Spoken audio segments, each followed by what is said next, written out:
前一段时间，彭博社爆了一个料，说美国情报部门评估发现，解放军火箭军的某些导弹里面装的根本不是燃料，是水，并且据说在中国西部的一些导弹发射井里面，那个井盖的设计有问题，根本就打不开，真的要打仗的时候，根本就没办法发射导弹。而这些消息呢，我们姑且先不管它是不是100%准确，但这些爆料的确像一束手电筒一样，照进了这样一支王牌军种的阴影，让我们得以窥见这样一支号称钢铁长城的军队最核心的内部可能已经腐烂到根儿了。这个不只是军事丑闻那么简单，它其实是一场席卷中国最高层的政治风暴的前奏。从2023年开始，一场可以说是现代史上最猛的清洗就在解放军的内部展开了。你看看两任的国防部长前后脚神秘消失，最后直接被开除党籍跟军籍，而掌管中国核武器的火箭军整个的领导层被一锅端，甚至连最高领导人习近平他自己一手提拔起来的最核心的那些亲信大将也一个接一个的从公开场合人间蒸发了。那到底发生了啥呢？是抓贪官吗？还是派系斗争导致的军队内部清洗？还是说习近平的权力根基已经开始不稳固了？也就是网上很多人在流传的习近平他到底是不是已经大权旁落了呢？我想最关键的问题在于，这么一通折腾之后，解放军到底是不是变强了，还是生活在人人自危的恐惧里面，变得更加脆弱了？这样一支被重新洗牌的军队，离咱们很多人都特别关心的台海战争，到底是更近了，还是更远了？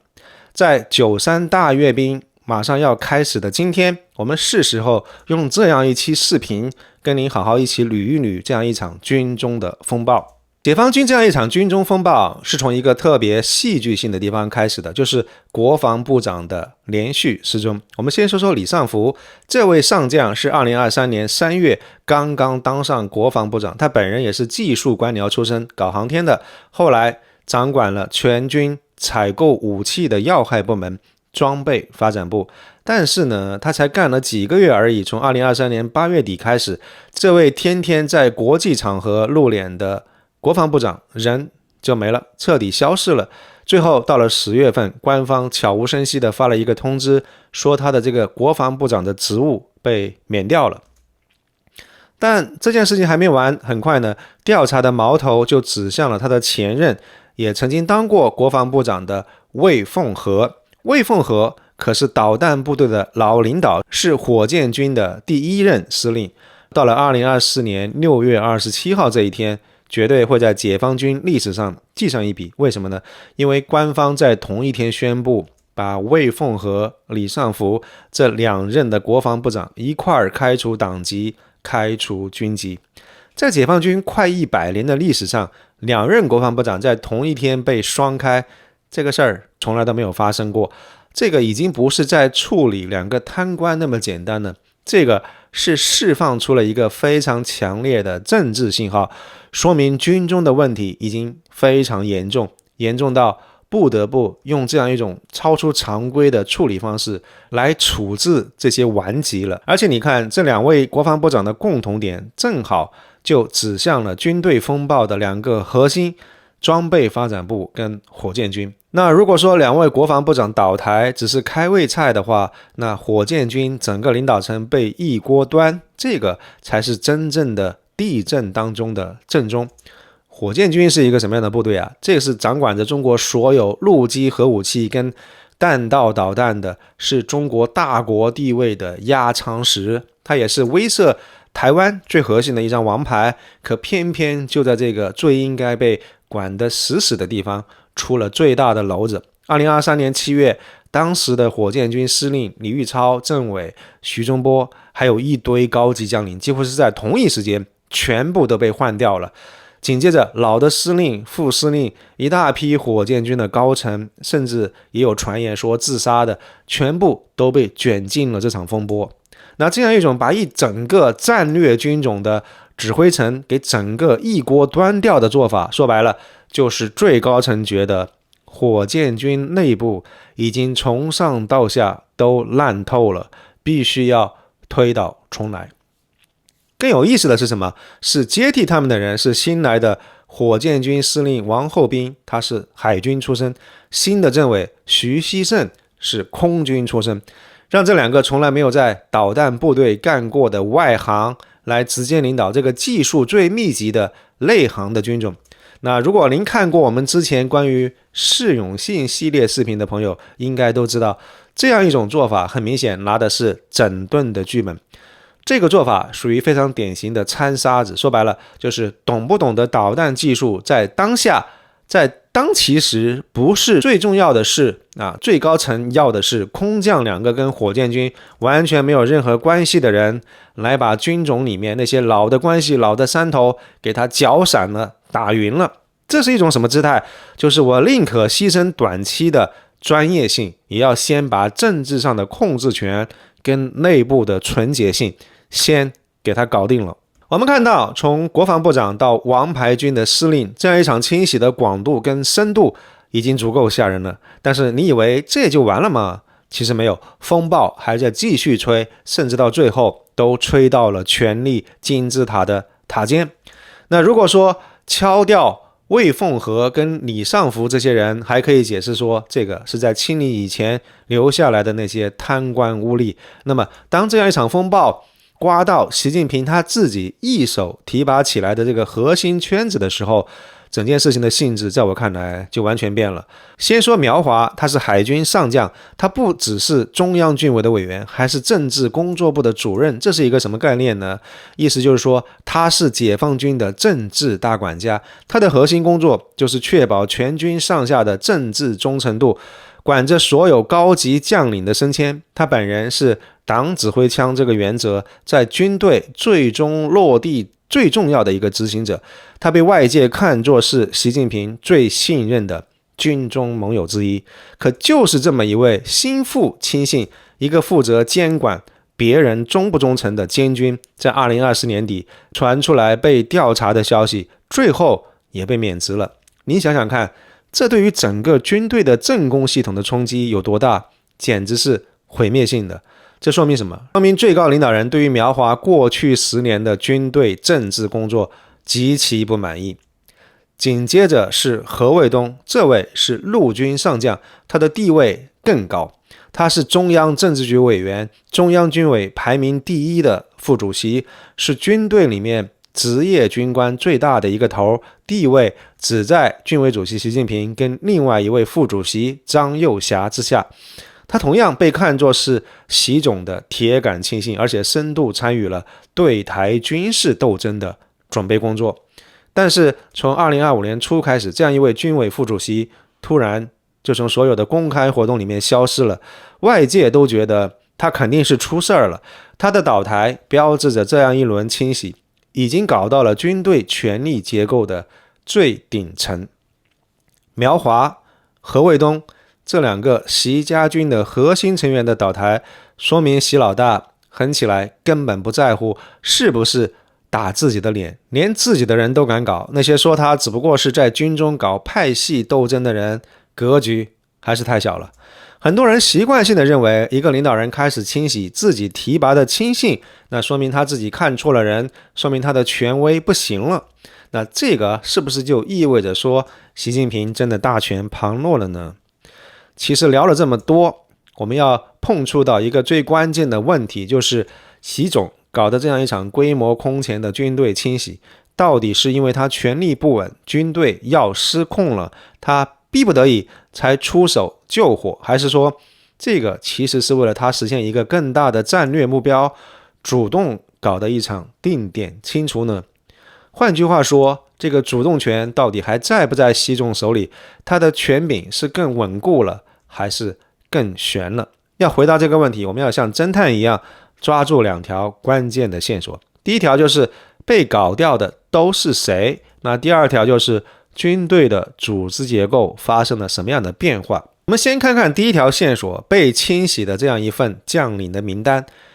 你看呀，乍一看好像真的习近平权力不稳固了。为什么这么说呢？因为好像李尚福苗华呀、何卫东这些人很多都是20大之后习总亲自挑选、一手提拔上来的习家军的核心。清洗自己的亲信，这不就是打自己的脸，说明自己的团队崩了吗？说明权威受损了吗？这个看法非常有迷惑性，这就是为什么很多人非常相信这样一套叙事。但说实话，其实这个正好把这套权力游戏的玩法给想反了。我们来做一个思想实验，想象一下，假设军队里面真的出事了，出现了有组织的反叛或者是谋反，那这会是一个什么样的情况呢？这肯定是一场高度机密的你死我活的斗争。那最高领导人要评判，一定会用最快的速度秘密抓人，然后马上宣布这是一个反党集团，快刀斩乱麻，速战速决。整个的过程一定好像猛虎下山，雷霆万钧。但我们现在看到的是一个什么样的情况呢？第一，这不是突袭，这是小火慢炖，是步步为营。我们就拿李尚福来说，早在2023年7月，中央军委就公开发了一个公告，要倒查装备采购的问题。那这个时间点不多不少，恰恰正好就卡在他当这个部长的任期前后。那这样一种做法，不就等同于告诉全世界说，我现在要查这个人了吗？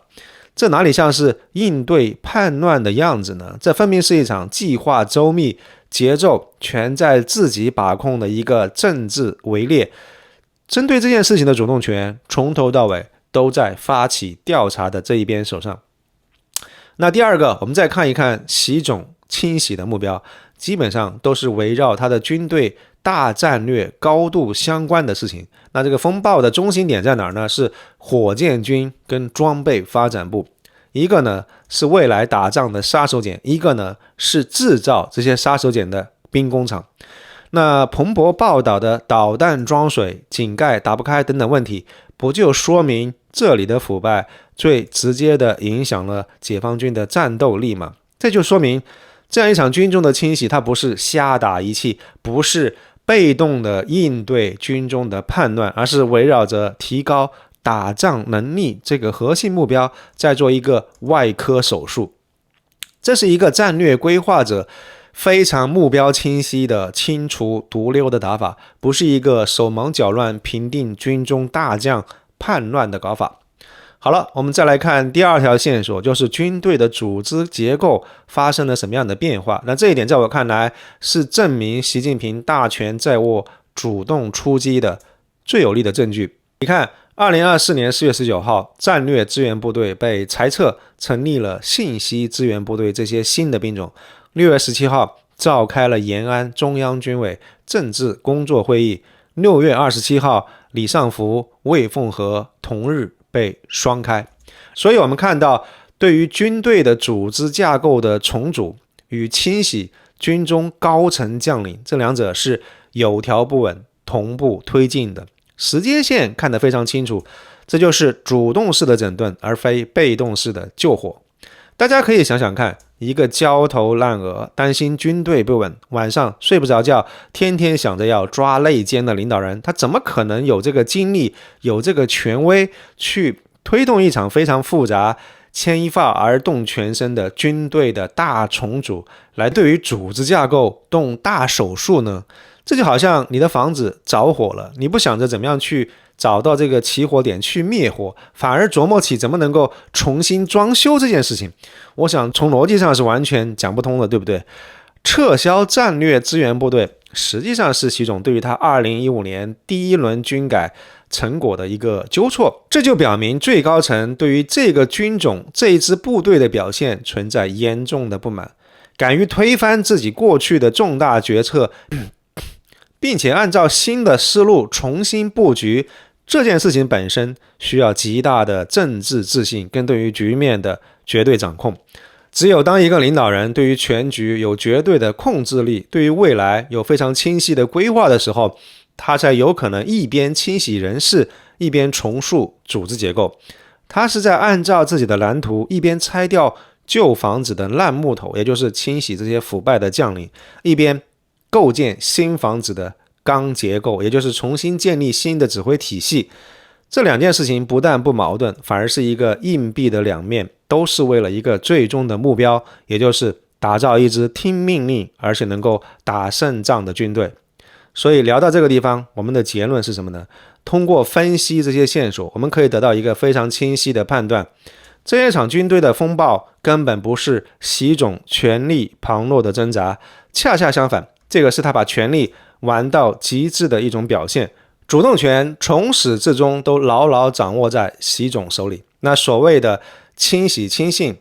你以为是他打自己的脸吗？在我看来，这是一种更狠的立威的方式。他是在告诉所有人，不管你跟我的关系有多近，过去的功劳有多大，只要不忠诚或者是没有能力，你照样完蛋。这样一种恐怖的平衡，与此同时呢，也是一种动态的平衡。也就是说，忠诚它并非一种一劳永逸的静态的身份认证，不是说你表一次忠心就行了，而是一种需要不断的被验证、被证明的流动的状态。那不管是恐怖平衡也好，动态平衡也罢，总而言之，就是要根除任何不听话的苗头，是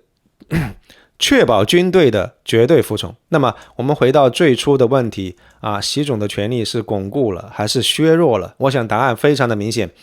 他个人的绝对权威在短期内是通过所有这些铁腕手段变得更强了。他证明了他能够动军中他任何想要动的人，他也能够推行任何他想要搞的改革，没有人敢公开挑战他。所以在我看来，大权旁落这个说法完全是中南海听传师跟那些摇棍创造出来的满足反贼情绪价值的麻药。恰恰相反，我们正在看到的其实是一个权力高度集中之后必然会发生的停不下来的内部的进化。这样一场军中的清洗不是他权力的终点，而是他权力运作的一种常态。这样究竟会打造出一支什么样的军队呢？为了回答这个问题，我们必须看懂他布下的一个三位一体的棋局。要真正看懂这样一场军中的风暴，我们必须要明白它背后的驱动力并不是单一的，而是三个目标纠缠在一块儿。我管它叫做三位一体：反腐、忠诚跟备战。那首先是反腐，军中的腐败其实是明摆着的，这个也是官方摆在台面上的理由。但军中的腐败已经不仅仅只是我们平时想的那些贪了多少钱那么简单了。我们可以想象一下，导弹里面装水这个事儿，这个叫做什么？这个叫做能力的腐败。这样一种腐败直接挖空了军队最核心的战斗力。这个其实已经不再是你贪了多少钱的问题了，而是到了关键的时刻，军队还能不能打仗，导弹还能不能飞得出去的这样一些根本的问题。对于一个把能打仗、打胜仗挂在嘴边，把台湾问题看作是核心目标的领导人来说，这样一种腐败是绝对不能够容忍的。这个也就解释了为什么风暴的中心是火箭军跟装备发展部，一个是用着最先进的武器，另外一个是采购先进武器的部门。这两个地方恰恰都是现代战争的命门。那当然，如果说腐败是一个导火索的话，那么忠诚呢，就是这样一场清洗的内核。反腐这个工具用得非常的纯熟，它成了一个合法的理由，去清除掉那些政治上不可靠、搞小圈子，或者是执行上层命令打折扣的那些将领。在习近平的逻辑里面，一个贪官必然也是一个不忠诚的官，因为他把个人利益放在了党和领袖的利益之前。2024年6月，习近平带着所有军队高层专门跑到延安开了一个极高规格的政治工作会议，核心就一句话，要确保枪杆子始终掌握在对党忠诚可靠的人手里。那这一场会等于给这样一轮军中的清洗定了一个调，把忠诚的标准提到了一个前所未有的高度。而反腐跟忠诚呢，其实最终都指向了同一个目标，就是备战。只有一支在政治上绝对忠诚、完全听指挥的军队，才有可能是一支能够打胜仗、可以信任的军队。这个逻辑应该是很清晰明了的。把那些贪官跟不忠诚的人清除出军队，是保证武器能够正常使用、仗能够打赢的必要前提。所以我们看到人事清洗解决的是人的问题，组织重组解决的是制度的问题，两个手一起抓，都是为了最终的目标，就是打造一支绝对忠诚、绝对高效的战争机器。那说白了，习总就是要用确保绝对忠诚这个手段来达到能打胜仗的这个目的。他要打造的就是一支在政治上绝对可靠，在战场上能够高效杀敌的军队。那您可能会问，那为什么要不断的不停的搞这个清洗，让所有人都提心吊胆呢？我想这个有可能是习总的一种管理的手段，他要的可能就是让手下的将军们保持一种紧张感。如果所有人都不知道下一轮的清洗会轮到谁的话，那这样大家就不敢拉帮结派，只能够对习总个人更加忠诚，而且这样一种高压的态势也能够逼着军队动起来。我们可以想象一下，解放军40多年没打过仗了，习总需要的是一支能够承受战争这样一种极限压力的狼性的部队。但是这里面其实有一个矛盾，这种权力的巩固代价是军队官僚体系的普遍恐惧。习总可以解决看不见的不忠诚的问题，但是这种高压的态势也可能会催生更多的看不见的因为害怕而躺平或者是假装忠诚的官员。所以这样一场剧烈的动荡到底会让解放军的战斗力变得更强还是更弱呢？这一剂猛药到底是在治病呢，还是会致命呢？我们刚才聊到了习总清洗军队有3个目标，但是要实现所有这一切，光靠抓人清洗将领是远远不够的，必须要从根上把这样一台庞大的战争机器给重新组装一遍。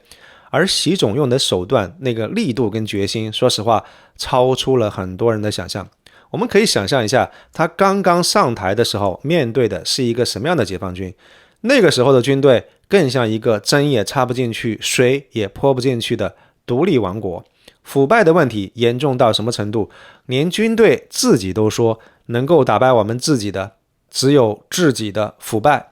被郭伯雄和徐才厚这样的人盘踞了10年，那个时候的解放军内部山头林立，腐败丛生，指挥系统又臃肿又低效，尤其是大陆军主义这个思想特别严重。陆军是绝对的老大哥，海军跟空军都是配角。这样的军队，别说什么打现代化高科技战争，想要搞什么联合作战，就连内部想要协调一个事儿都特别的费劲。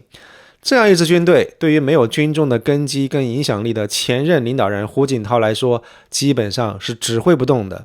但习近平不一样，他自己是红二代，从小在军队大院长大，他比工程师出身的胡锦涛更懂军队的门道。他一上来就看明白了，不把军队这个独立王国给砸烂掉，他的位置是坐不稳的，想干的大事也干不成。所以习近平一上来就用了雷霆的手段，第一步就是杀鸡儆猴，甚至杀的都不是鸡，而是咔嚓一声，直接把猴王给杀了。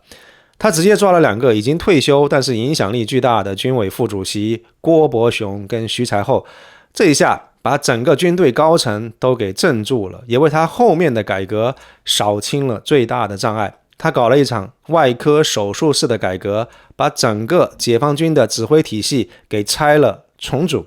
而最大的变化就是彻底打破了过去陆军做老大的这么一个传统的局面。他把原来的4总部，就是总参、总政、总后跟总装给撤掉了，换成了15个新的军委职能部门，同时把7大军区改造成了5大战区，而且还搞了一个新的领导体制，叫做军委管总、战区主战、军种主建。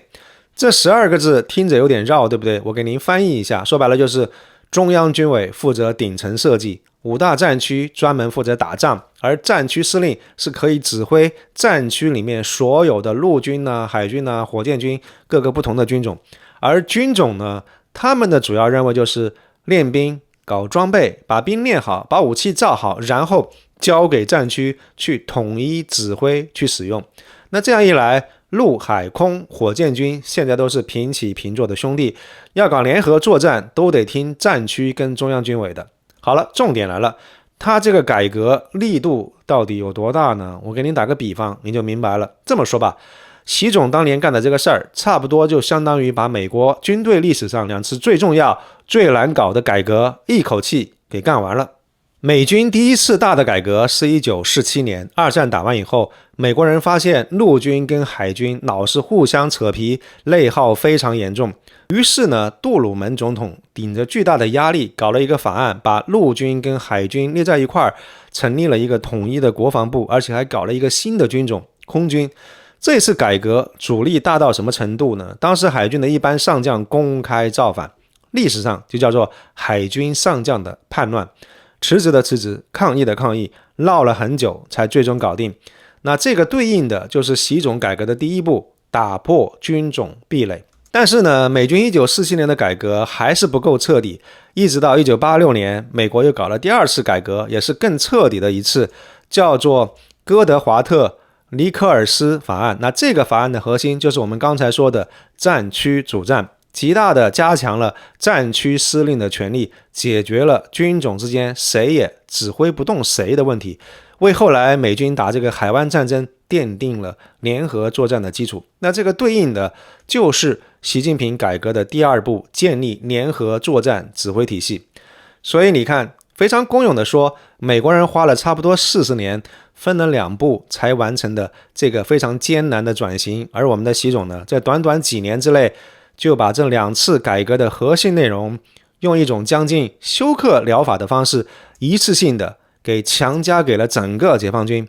但是最绝的是什么呢？或者说最能够说明他手腕有多强硬的地方在哪儿呢？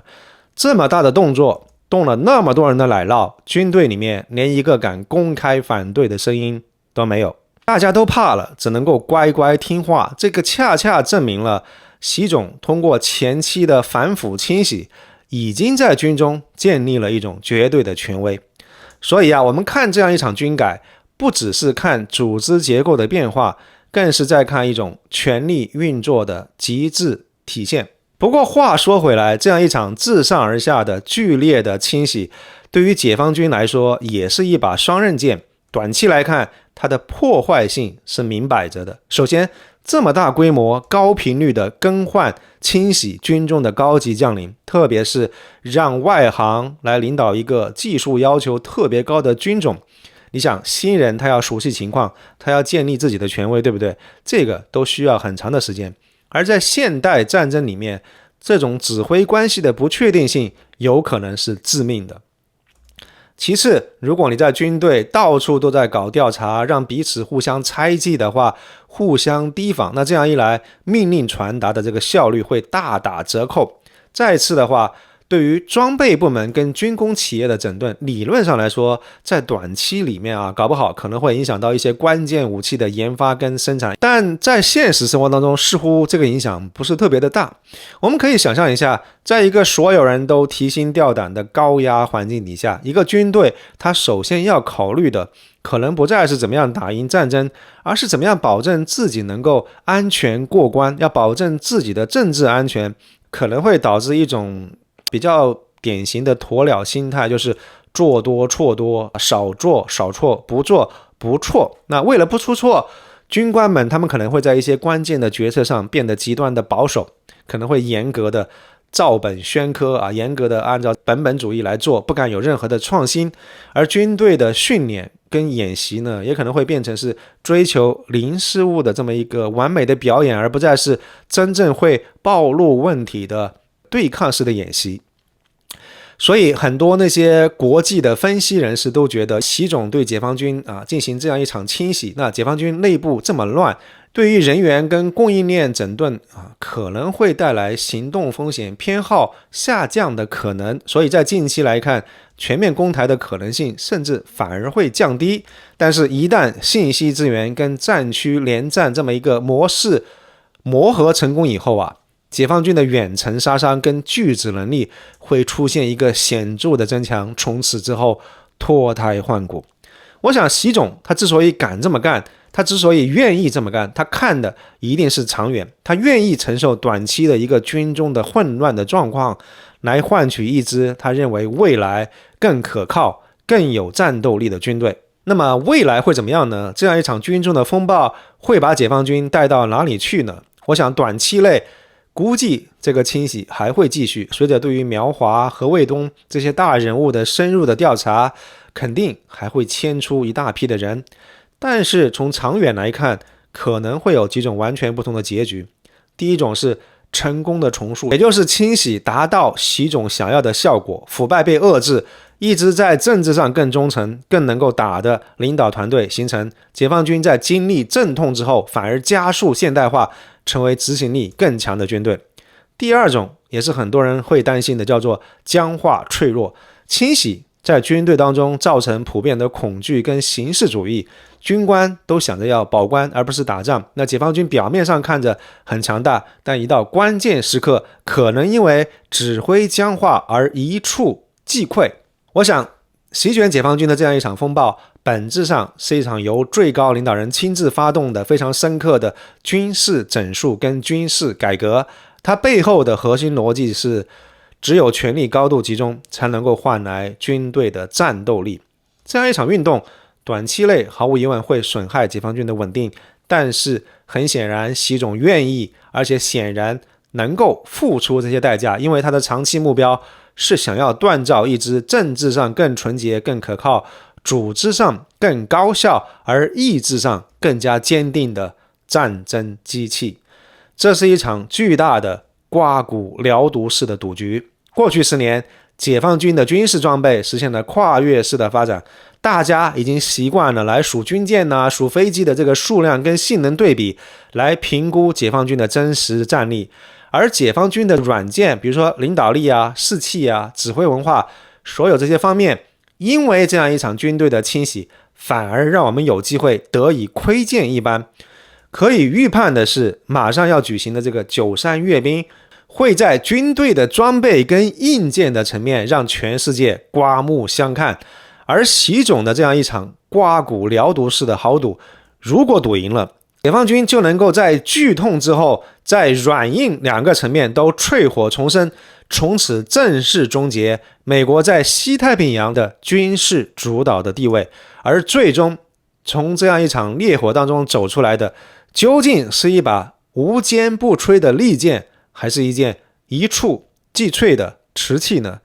这个问题的答案不仅仅决定着台海的战争与和平，更将深刻塑造我们所有人在接下50年的生活的这个世界。